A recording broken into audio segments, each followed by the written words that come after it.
Hi everyone. Today's video topic is how to connect a wireless microphone to your Android phone. So let's start the video. So this is the Type-C receiver, okay? And this is the microphone I have. First, you have to connect this Type-C receiver to your Android phone. So connect the Type-C receiver to your Android phone. This is your first step.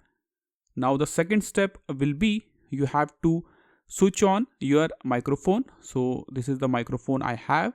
Now you have to press and hold the power button of your microphone. So press and hold the power button to switch on the microphone.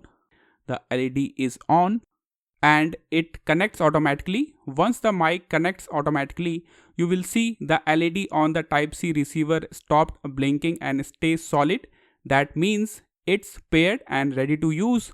And if you want to mute this microphone, in that case you have to double click on the power button. So this will mute this microphone. And if you want to unmute this microphone, do the same thing, double click on the power button. So this will unmute this microphone.